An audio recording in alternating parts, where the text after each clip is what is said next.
Hello and welcome to SFDC Sessions and this glorious week. My name is Elisa Carroll and I'm editor-in-chief of Henry Magazine. You can find us online at henrymag.com. Today we are so thrilled to welcome two extraordinary guests who have dedicated their lives not only to their practices, but to ensuring that the decorative arts thrive in the 21st century. Please welcome Christian Bateau, who is co-founder of Assemblage with his wife and partner Heidi Batteau. Now, they're part of the new Holly Hunt Walls collection at Miedler-Faucher, and their portfolio features made-to-order papers that are hand-painted with marble dust, gold leaf, and other jewel-like materials. Artist Mike Jovanovic is the co-founder of MJ Atelier with her husband and partner Mike Jovanovic. Represented at Sloan Miyasato, their studio is known for virtuosic wall coverings featuring hand-sculpted plaster on canvas in a range of breathtaking designs, from modern chinoiserie to brutalist motifs. And again, our many thanks to the San Francisco Design Center and to Rhonda Harada for providing this platform for education and exploration of the world of design. Welcome, everyone. We thought we might start off, if you don't mind, with a question for the designers, obviously in the audience today, about your extraordinary bespoke capabilities. Obviously, everything that you do is made to order. Maria, would you mind starting us off? We collaborate a lot with designers. We don't really have set designs so much as designs that we start from, and then designers and clients have their input into the final product. So we are corner to corner on large canvas, meaning if you have a 20-foot wall, our canvas spans 20 feet by the height of your wall, and it's delivered that way and installed by professional installers when it arrives. So our process is, like I said, very easy. It starts with sending us your elevations and choosing a background color from any commercial fan deck on the market. So that's an easy thing to do. And then we render on top of your elevations, send it back to you for approval, do a color strike off, and then 8 to 10 weeks later, or 12 to 16, depending on how large your project is, you get your wall covering delivered to your door. So your palette, your choices are endless. We receive pieces of porcelain and fabrics and silk and all sorts of different reference materials all the time. And they say, we love this, we want to go in this direction with this colorway. And then I have a sample right here. I'll just show you really quick. You get a sample like this, and so it's large enough so you can try it around in your room. It's on canvas. Our material is canvas, so it's extremely durable. You really can't rip it. I know I'll talk about that more later, but so that's the basic process. And then from there, functionality is so extraordinary. We'll talk more about that in a moment.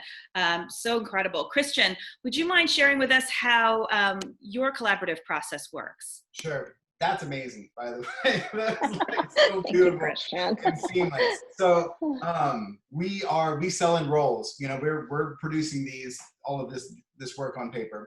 We have a pretty broad collection, and usually what a client does is choose a pattern and come to us with a custom color. Very similar way in terms of doing correlative color or dead matches. So we'll get a piece of agate. You might get a piece of textile that they're wanting us to relate the pattern to. So we'll either do one of our chosen patterns in that colorway to match or to correlate to, or they can come with us with completely original information.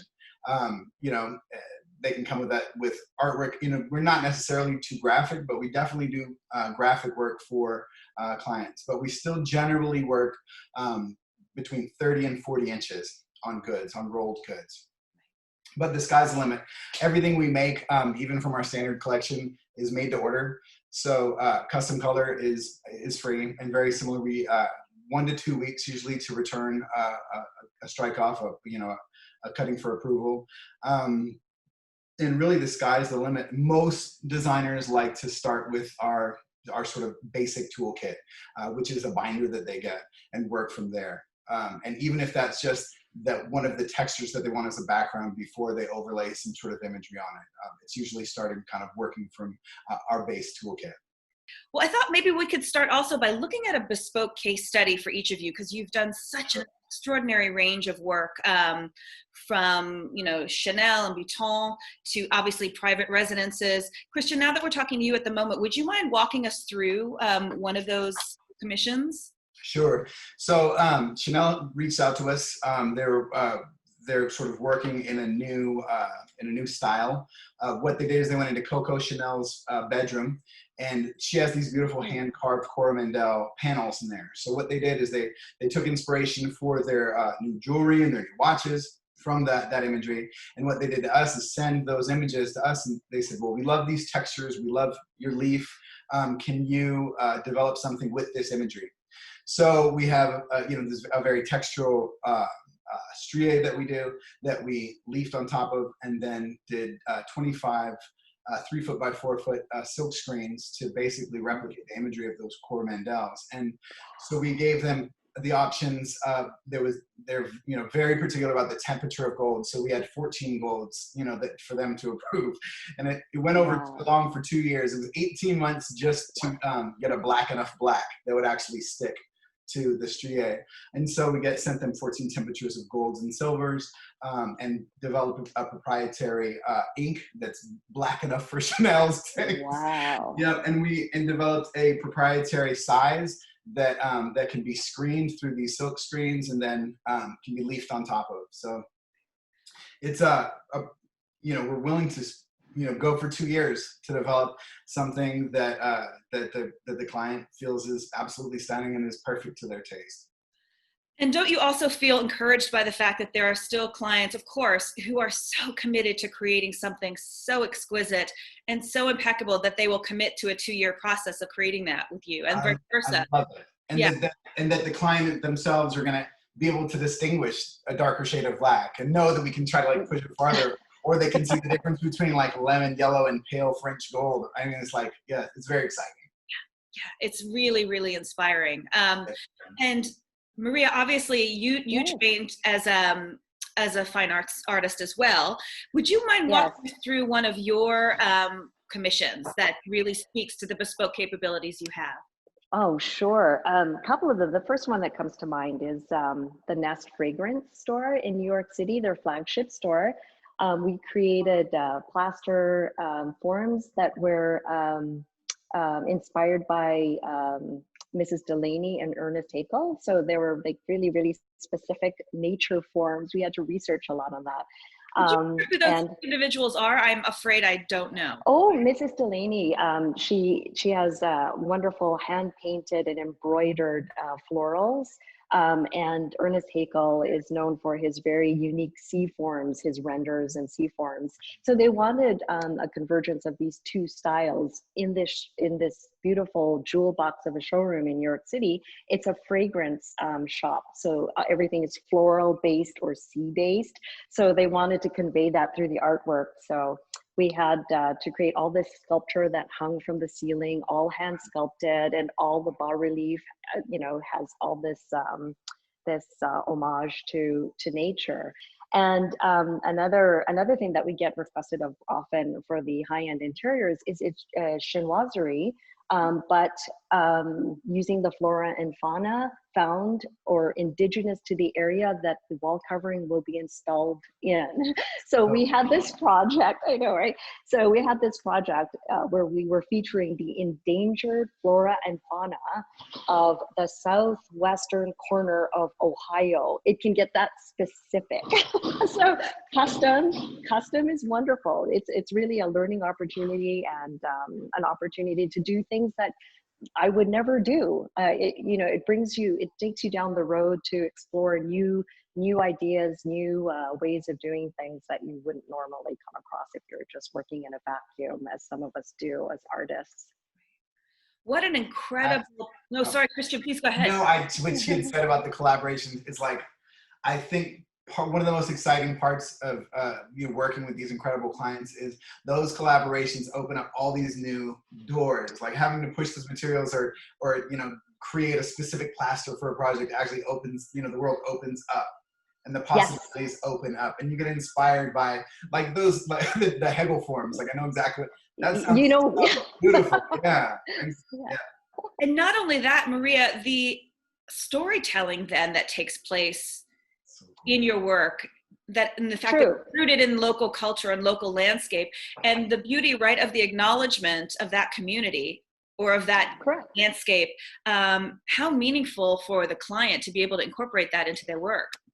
That's an incredibly important point, because at the end of the day, they have to wake up and look at this every day. And isn't it nice if it means something to them, if it's heartfelt? So we do allow clients to inject their symbology. We have a brutalist line that's Paul Evans inspired.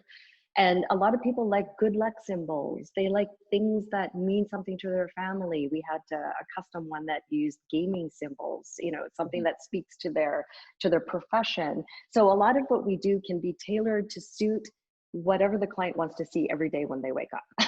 So, yeah. I love that. I love that. And, you know, if we might take a moment too, I'd love to delve a little bit deeper into that artistic history that you bring to all of your work.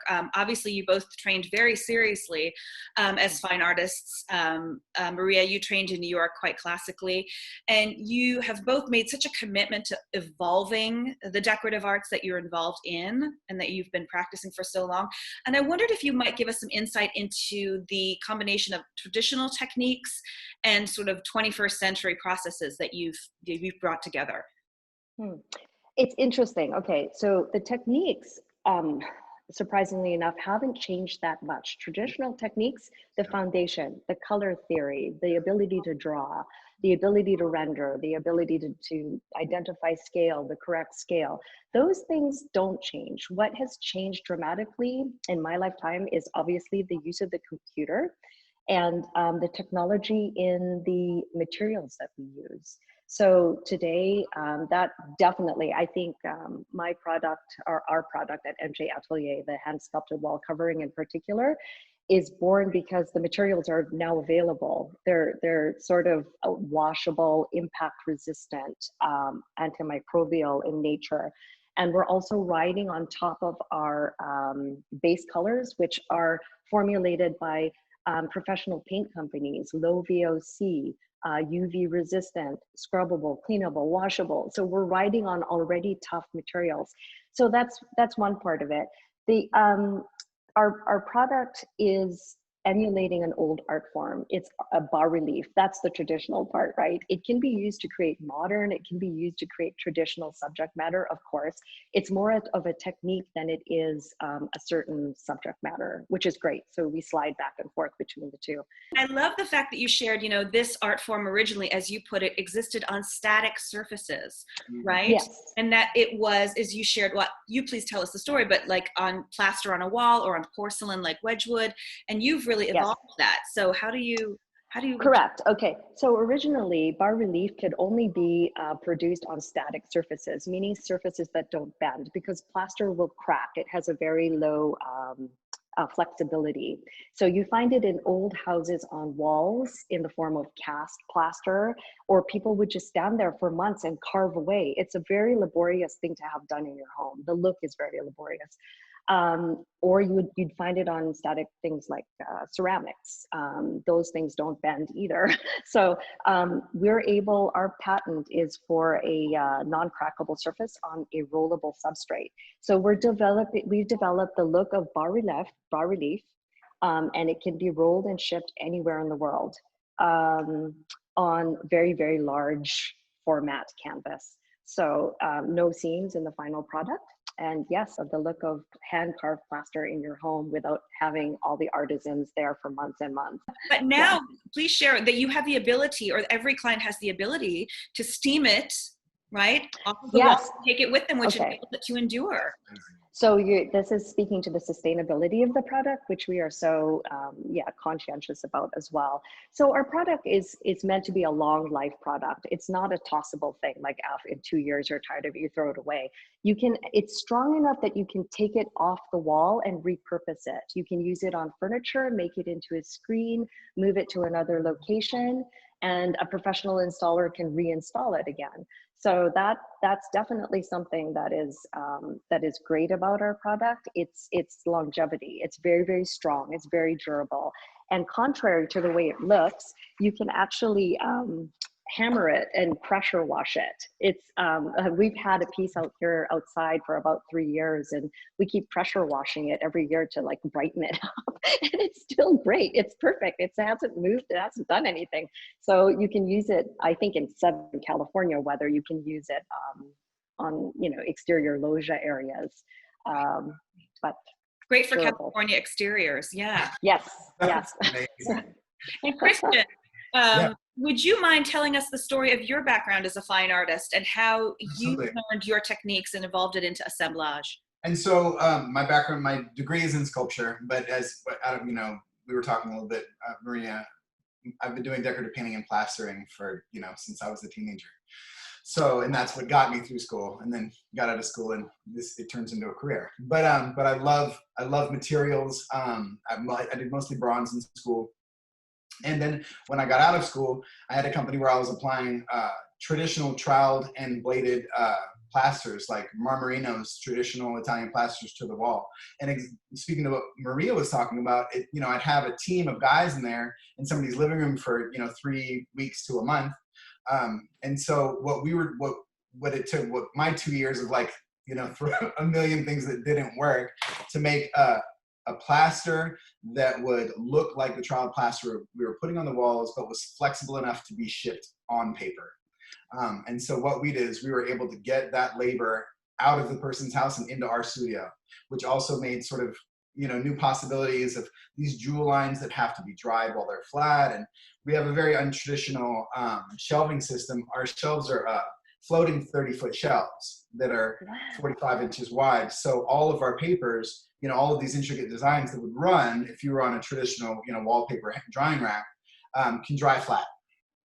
So the getting things off of the walls, like, just, you know, and playing with those new materials that had to be flexible enough, but still had that same, like, that luscious depth of real, you know, hand applied plaster, you know, opened up just tons of possibilities for patterns and experimentation. Yeah. Amazing. And I think you've also shared that, you know, one of the joys of your work is really, as you've said, quote, pushing marble dust, encaustic, resin leaf, and micaceous powders beyond the historical limits. So, you know, my training is in traditional applied plaster, so I have the utmost respect for traditional leaf and traditional plastering, and I just think it's amazing we're using the same tools for thousands of years. Very similar, you know, things have remained mostly unchanged. But the real fun and joy is really trying to push them to their limits in terms of design and application.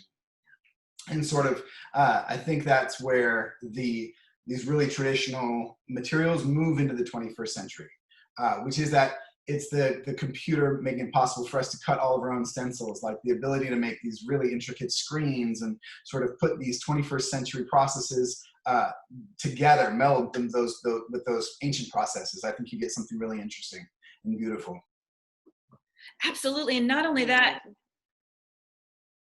virtuosity of skill is coming into play, but I love the fact that you're both so incredibly mindful about sustainability and transparency. And I wondered if you would mind sharing how you have really integrated that into your processes and your products. Christian, you're in a very enviable setting. I wish we could share for those reasons. Yeah, there are farm animals involved, so I'm jealous. But right. Yeah, would you tell us a little bit about that and how you've evolved a very sustainable collection? Well, we were coming out of New York and wanting to have a very different life. And so when we got to the country and all of this work that we had done in New York had come to fruition, really started to pick up, we were able to purchase a seed mill out in the country that had been destroyed by a tornado. And so we were starting with a shell. So we dug huge holes in the back and we installed 3,000 gallon water catchment tanks. And so all the water that we use to make all of our materials, all of our wallpapers is caught rainwater. And you said you've never needed additional water, which is so extraordinary. Yeah. I mean, it's like, I'm sure it's saved tons of money. It saved tons of water, you know? And so when we started making our paper, we had some basic tenets. We wanted to make things as have a low as a possible impact on our environment as possible. and that included having low or no VOC materials, as many natural materials as possible, as many materials that wouldn't off gas, as many materials that when they were installed into a place where we're healthy and eco-friendly. So all of our products, we don't use any machines in our production either, so our energy costs are actually very low. Everything is hand applied.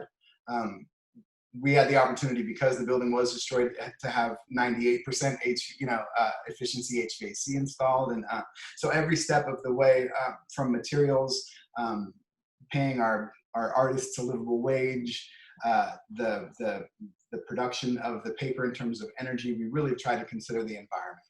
Right. Ours is not removable, so that is just an amazing, that's incredible. It's incredible. So awesome. Maria, can you talk a bit about your efforts as well? Sure. It's not like that. I'm moving to the country. What kind of animals do you have? Amazing. That's just amazing, Christian. I love it. Wow. Well, okay. So our material is all completely water-based. I know probably, Alyssa, the state of California is extremely strict about any high VOC. So everything we have here is low VOC, just because that's the way it is in California. But there are no solvents. We don't use solvent-based material. You can request to, if you're a purist and you really want milk paint as your background or something that is biodegradable, certainly we can meet that need. But most of what we use is ready prepared, the paints that are available on the market here, which are durable to some degree. And Maria, may we ask you, obviously your and Christian's work is featured so extensively in residential interiors, but there are some really extraordinary other applications as well that you've worked in. So hospitality obviously is a great application, Maria, and a venue, because you've said, it's durable, it's cleanable. Could you tell us a little bit about that? Sure. It seems to be a popular pick for designers who are working on high traffic areas, things that get just hallways, for example, elevator cabins, vestibules.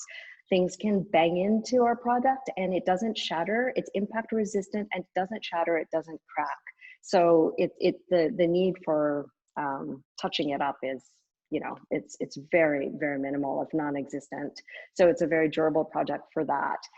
Coupled with the fact that it's got a Class A fire rating, and it's you can use it in hospitality design. That's a real big plus as well. And the cleanability. I know with COVID and all the concerns circulating about that, the antimicrobial properties of the material, inherent because there's a high acrylic or latex component in it as well, so that it remains washable and cleanable. Yes, definitely. And as you said, how extraordinary in California to be able to incorporate these bas-relief into exterior surfaces as well.